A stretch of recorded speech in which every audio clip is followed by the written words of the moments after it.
Hi all, this is Maria Clark at Sweet Willow Designs and welcome to my studio. This is pendant number 2 in our pendant series and I hope you're enjoying this series. I really thought this was really fun for us to do just a bunch of mini paintings on these little wooden discs and make pendants out of them because I know a lot of you are getting ready for the craft shows and craft fairs, so I thought this would be fun, and I want to ask you all to please subscribe, leave me a comment. If you like the video, give it a thumbs up. I really appreciate that. So like I did in the previous video, I showed you that I cut these little cardstock circles. That's so I can practice on and get some design ideas down, but I'm going to actually paint, of course, the pendants on these little wood discs, which I have available in my Etsy shop. I also have all of the tools and materials linked in the description below, so if you hit that show more button, you'll be able to get access to that and you'll be able to see what I used. Now, I do want to say that if I think the tool or material is easily and readily available in your craft stores, I'm not necessarily going to link to it, only if I think they're a little bit more difficult to find. So to get us started, of course, I'm going to go ahead and get my grid marks down. And you can see how nice that looks, and that'll give us a nice foundation to start with. I'm only using 2 colors in this particular piece. I'm using a color called razzleberry and bright orange. And we'll start off with our center dot of razzleberry. And then we'll go ahead and put our orange dots around that, 8. I'm using 8 segments here. Now what we're going to do a little bit different in this particular pendant is I actually want to add a bead, and I want to make my own necklace component. In the previous one I used a pinch bail and a pre-made necklace, which is great, but sometimes you want to customize this a little bit. And for this particular piece, because the dotting is so simple and the colors are simple, I wanted to add a bead to make it a little bit more, to jazz it up just a little bit more. So I'm going to go ahead and make my own component. So I did make a little mistake here. I'm just using my Q-tip, my cotton swab, to get that off, and good to see that this comes up pretty easily off these little discs, and that's nice to know. So we'll go ahead and fix that and get the dot down again, and we're ready to move on. Now, as we go through this, I mentioned we're going to make our own components, so I'll show you some basic, very basic jewelry making techniques. If you guys want to see more jewelry making techniques, you want to make your own components, let me know in the comments below, and I can do some videos on that as well. If it's something that you already know how to do, of course, just skip through it and move on. The other thing that I'm going to do is towards the end of the video, I'm going to just do a little thing on packaging so that you can see how I have packaged my pieces for craft shows in the past, and something that you either are doing or may like to do. And I'd like to hear from you. What are your favorite packaging techniques, or how do you put your packages together? It's really fun to be able to see how different people do it. So now I'm going in with my next row using the orange, and then back in with a larger dot for my razzleberry.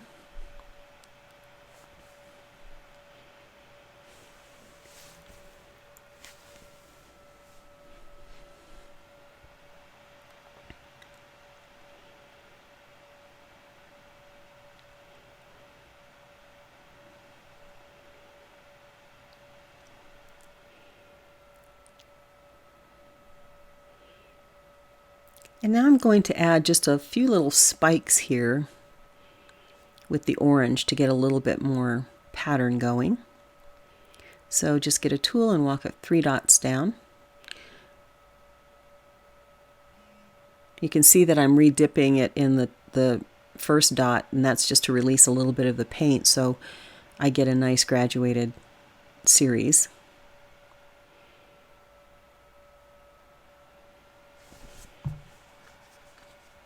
And we'll go all the way around with that.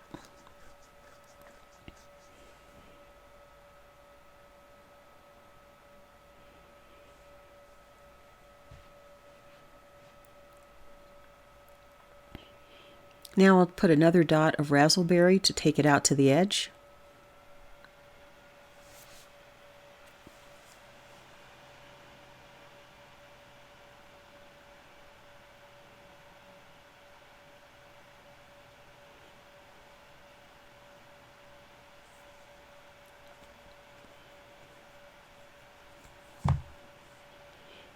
And now we'll go back in with the bright orange and put another little, walk a few dots for another little spike there.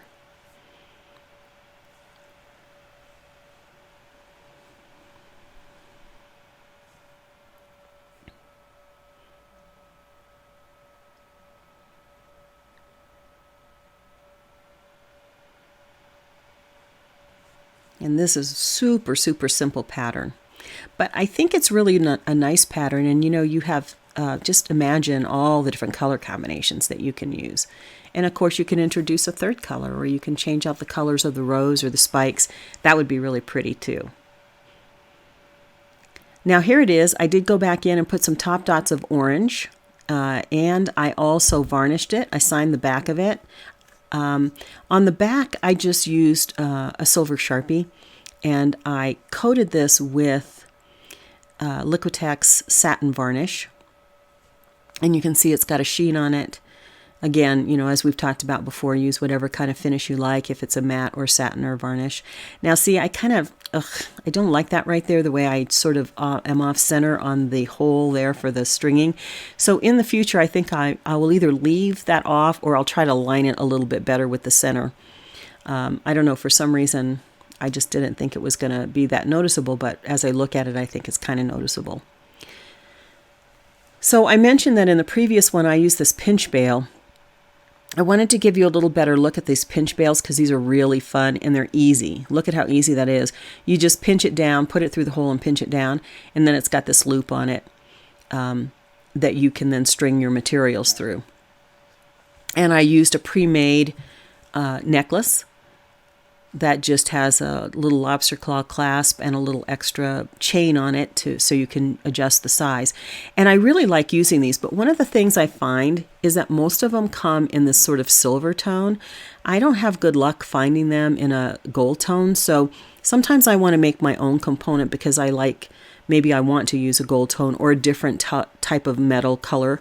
And that is something that I want to be able to know how to make my own components. So I'm looking at some of the findings here, and there's some gold finish, gold tone, and then you can see the silver tone. And for whatever reason with this one, I kind of think the gold might look better. So I'm going to make my own component, and I'll show you how to do that. I'm using this Artiste, it's nylon cord. And this one I just get locally here at Hobby Lobby for me, or you can find it online.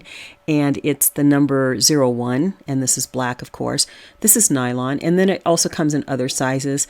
This is same black nylon cord, but it's a number 101, so it's quite a bit thinner. This you'd want to use like if you were doing like micro macrame or something like that. But this one's hefty enough that I can use it for this pendant cord without doing anything else to it. And I'll do a little compare to the pre-made cord so you can take a look at it and see that it's pretty much the thickness of that waxed cotton cord. So you can see that it's not exact, but it's pretty close. So it's got a nice weight to it. And all we'll do is we'll decide how long we want our pendant to be. Now this is a little bit of guesswork here. I would like a 22 inch maybe. So I'm going to measure out about 27 inches. And the reason I'm doing that is because I'm going to put some knots in this, and that's going to take up some of the cord, of course. So it'll ultimately reduce the length. And one little tip I want to give you is how to measure for the knots. But what I'm going to do on the ends is I'll put a little bit of white glue on the ends to keep them from fraying. This is a nylon cord and it'll fray. You could melt it, but I don't want to do that for this project because I got to continue to work with it and string it, so I don't want to melt it. I've got some beads here. This is just a pack of these little porcelain or ceramic beads, and they've got a little mottled finish on them, which I think is really pretty. So as you're dotting, if you have a set of beads, you can, of course, do any kind of color, and this is fun. This little package is fun because it's got lots of different colors, so you would have choices, and you just match your paint. And so I'm going to find a bead that I think works with the colors that I'm using here, and there's this kind of red-orange one that's in the package. And so I think that's going to work. And these are large hole, so you've got lots of options on the weight of stringing material that you can use through these large hole beads. All right, so to make this necklace, we're going to use some components. We're going to use 2 fold-over clasps, cord ends, better way to frame it, fold-over cord ends. And I'm using a little magnetic clasp, and I'm using 2 jump rings. The tools that I'm going to use are 2 chain nose pliers. One thing I wanted to show you about chain nose pliers, I don't know how many of you are jewelry makers, but I've learned this over time. Always look for a tool that has a flat bed. Some of them have the ridged bed, and those mar up the finding. So I like to go for the flat edge. And then I'm going to use both of these to help me with my jump rings. This is the little fold-over clasp or cord end. And these are really convenient. This has a little, you can see it's got a channel there where we'll put our stringing material in. And it's really hard to see, but it's got a little bit of a tooth there to help hold on to the stringing material. So I'm just going to drop that in. I would apply a little bit of glue here, just like a super glue or whatever, or jewelry glue. And then it's just a simple matter of taking your pliers and folding over the stringing material. And you do want to make sure you catch that stringing material, otherwise it could pull out. So you fold one side and then just turn it over and fold the other side down. And it'll usually get a really good grip on the stringing material, unless the stringing material is too small. So you do want to have a good weight and size to match the cord end that you've got. And there we've got a cord end with a loop on it that we can then attach our jump rings and our clasp to. Couldn't be simpler. I will use some scissors or a craft knife to get that little extra that's on the edge, the top end there that's kind of sticking out. I'll clean that up a little bit. So here we'll just do it again. Fold over one side, get that crimped down, and then fold over and crimp the other side.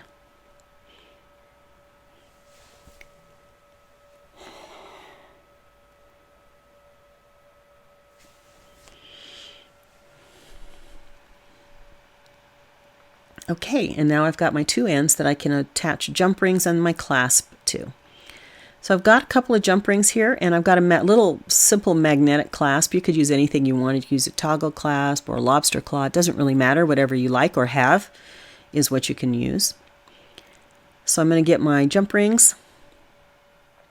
Get a size of jump rings that sort of matches the size of the components that you have. And my little magnetic clasp. Now, before I add the clasp, I'm going to go ahead and get this strung onto the pendant and then get my bead on there, because otherwise I won't be able to fit my, if I put the clasp on, I won't be able to fit it through the bead. So you want to make sure that you're kind of doing these steps in a way that makes sense and that you can put the pieces all together. So I'm just going to twist that in. You could use a wire to pull it through, kind of like a hook, and pull it through. I just twisted it through, and I'll straighten it up.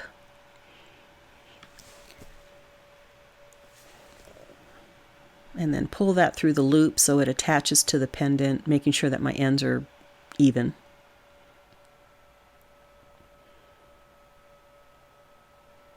And just get that through. And snug it down. You could leave it right like this. This would be fine, and then attach your clasp, and this would be perfectly fine. I do want to add that bead for a little extra design element. So I'll string my ends through the bead. And it's nice that this is a really large hole bead, so it's easy to get through.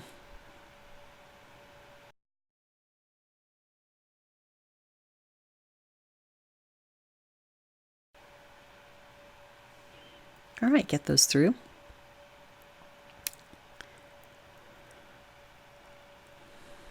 And pull it down.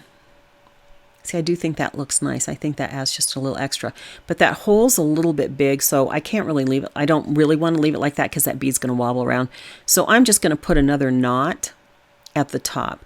And that's why I gave myself a little extra length as I was cutting this initially, because the knots take up space. And I wanted to tell you how to measure that. So the way to measure the knots is to take your stringing material and measure out like 6 inches or whatever, 4 inches.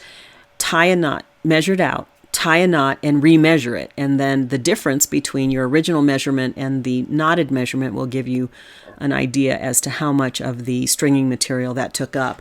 And that's a way to help you calculate how much you need to cut. Hope that made sense. Now let's go ahead and add our jump ring. These jump rings, of course, have a little cut in them. So there are some closed jump rings, so you want to be sure you're buying what you really want. These are cut so that we can put them on other pieces.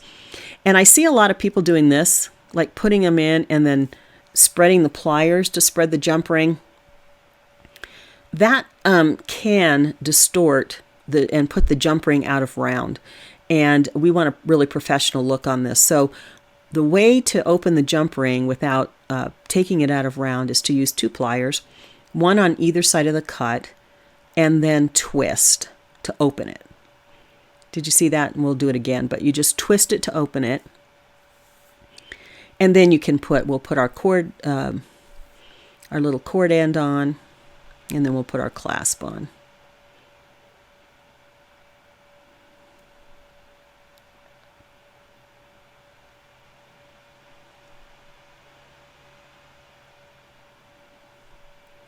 And then to close it, plier on either side of the cut, twist it, and then wiggle it, twist it back and forth just a little bit to seat it so it's really close up against each side of the cut are up against each other. So let's do that again so you can see that.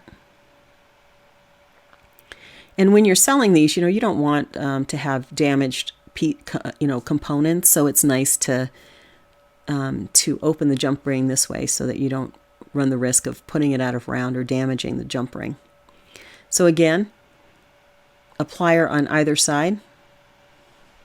I'm going to kind of tilt this up so you can see a little better. Plier on either side and twist to open. You don't have to twist way far, just enough to get your pieces on. And then I'll put that little end on, and then I'll put the other side of the clasp on.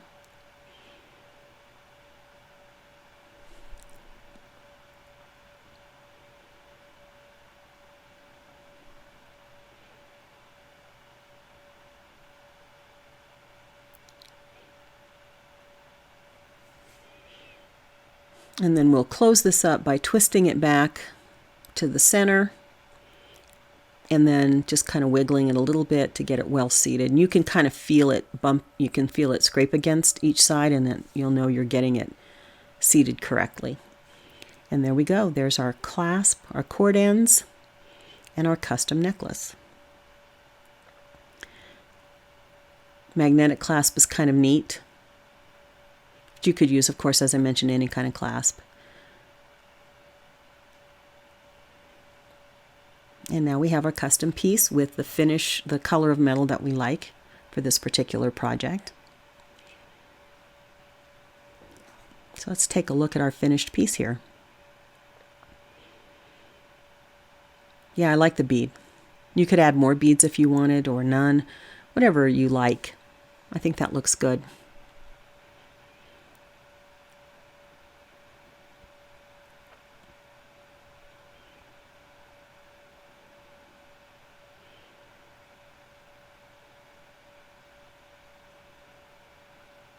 And there's our finished piece. Now, for packaging, how I've done this is I have my business cards, and all my business cards have my name, and on the back you'll see I have all my social media. I just punched a hole, used a scissor to cut a hole, to cut a slot there that I can put the necklace through.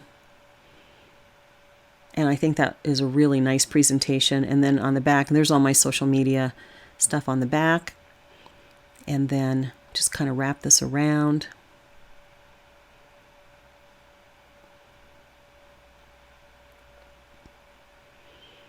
And then I'll use a little bit of tape. I think repositionable tape is probably best.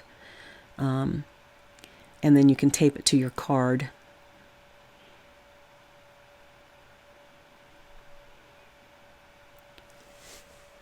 And you could leave it just like that, or I like to put them in these little organza bags. And just drop it in. And you have a really pretty presentation that someone could use to give it as a gift. And I think that really looks pretty. So I hope you've enjoyed this series. Here's another look at the final pendant. I hope you're enjoying the series. Let me know. Give me a comment. I hope you subscribe and give me a thumbs up if you enjoy the video. I really appreciate you. Thanks so much for joining me in my studio. Take care.